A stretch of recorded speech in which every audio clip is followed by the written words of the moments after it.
Mukoma Jona womsansi.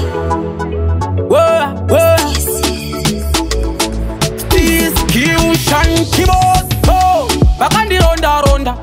mumoyo maba mune ronda ronda anoda kutosia bandi ponda ponda istresi sabo no saka ndiri kuhonda komborera iva bengi bangu babatire yana msoro bangu bari kugara bakandi tsoma tsoma nchava pamasitana tsomureti komborera iva bengi bangu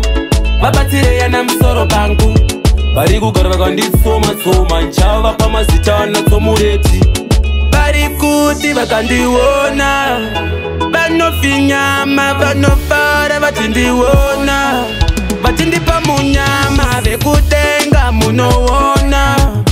vandinovadzvanya vazvigone zvandinogona ngavangoti wakanyanya asi vanondipfira musana vanotoita sevasinopana vachindiona vanongoti mwana uyu mwana murasta hanopana vanokaura zvakawandisa kana ndikamboda kutozvitarisa ndaburitsa ngoma nyowani vototisa komborera iva vengi vangu vabatsire yana misoro bangu vari kugara vakanditsoma tsoma nchava pamasitana tsomureti komborera iva vengi vangu vabatsire yana misoro bangu vari kugara vakanditsoma tsoma nchava pamasitana tsomureti vakandironda ronda mumoyo mava mune ronda ronda vanoda kutosiya vandiponda ponda istresi dzavo ndosaka ndiri kuhonda vakundipowa neshamu yenyu vakuda kurowa vari kundidistepa kuti ndifambe mwari vari kundidistepa ivomborera iva vengi vangu vabatsire yana musoro bangu vari kugara vakanditsoma tsoma nchava pamasitana tsomureti komborera iva vengi vangu vabatsire yana musoro bangu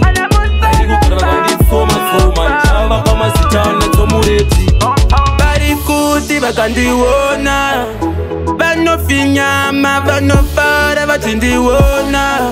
vachindipa munyama vekutenga munoona vandinovadzvanya vazvigone zvandinogona ngavangoti wakanyanya asi vanondipfira musana vanotoita sevasinopana vachindiona vanongoti mwana uyu mwana murasta hanopana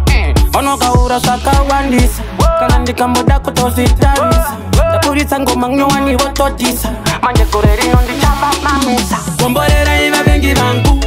vabatsire yana musoro bangu vari kugara vakanditsoma tsoma nchava pamasitana tsomureti komborera iva vengi vangu vabatsire yana musoro bangu vari kugara vakanditsoma tsoma nchava pamasitana tsomureti